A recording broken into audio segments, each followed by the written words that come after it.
Canada के Ontario में स्थित नियाग्रा फॉल्स के पास एक टनल है जिसका नाम सुनते ही लोगों के रोंगटे खड़े हो जाते हैं। इस टनल का निर्माण 1900 के दशक में ग्रैंड रेलवे लाइंस के नीचे किया गया था। इसका उद्देश्य आसपास के खेतों की सिंचाई के लिए पानी को सही दिशा में मोड़ना था। यह टनल 16 फीट ऊंची और 125 फीट लंबी थी। वर्षों तक सब कुछ सामान्य था, लेकिन एक दिन एक ऐसी घटना घटी जिसने इस टनल को हमेशा के लिए श्रापित बना दिया। टनल के पास बहुत कम आबादी थी, इसलिए वहां हर समय पानी नहीं बहता था। जब पानी अधिक हो जाता था तभी टनल का इस्तेमाल किया जाता था। इस टनल में कई घटनाएं हुईं, लेकिन एक हादसा ऐसा था जिसने पूरे ओंटारियो शहर को दहला दिया। पहली घटना, जलती लड़की की चीखें। टनल के पास एक घर था जिसमें एक पिता और उसकी बेटी रहते थे। उस रात हवा बहुत तेज चल रही थी और चारों ओर घना अंधेरा था। लड़की अपने कमरे में सो रही थी जब अचानक घर में आग लग गई।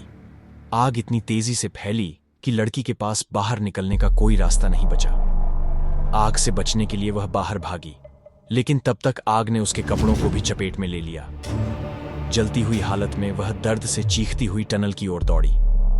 टनल में उस समय पानी नहीं था, लेकिन उसकी चीखें पूरे इलाके में गूंज उठी। कुछ लोग वहां पहुंचे, लेकिन किसी ने भी उसकी मदद नहीं की।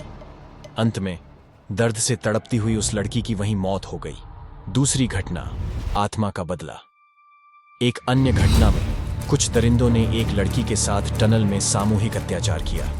अपने गुनाह को छिपाने के लिए उन्होंने उसे जिंदा जला दिया। उसकी चीखें इतनी तेज थीं कि आसपास के गांवों तक सुनाई दी। सुबह जब लोग टनल में पहुंचे तो वहां उस लड़की का अधजला शरीर पड़ा था।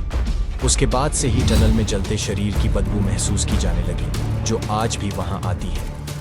आत्माओं का प्रकोप। स्थानीय लोगों का मानना है कि इस टनल में उन लड़कियों की आत्माएं अब भी भटकती हैं। अगर कोई वहां रोशनी करता है तो वे आत्माएं उसे परेशान करने लगती हैं। एक बार सफाई कर्मचारी टनल की सफाई के लिए गया। जैसे ही उसने माचिस जलाई, अचानक एक डरावनी चीख टनल में गूंज उठी। उसने देखा कि एक अजीब सी परछाई दीवार पर छिपकली की तरह रेंग रही थी। उसका चेहरा जला हुआ था। यह देखकर कर्मचारी डर के मारे बाहर भाग आया। वह तो बच गया, लेकिन इसके बाद उसका मानसिक संतुलन बिगड़ गया। आज भी कई लोग दावा करते हैं कि उन्होंने टनल के अंदर चीखें सुनी हैं और जलती हुई परछाइयों को देखा है। इस जगह की दहशत ने इसे दुनिया की सबसे डरावनी जगहों में से एक बना दिया है।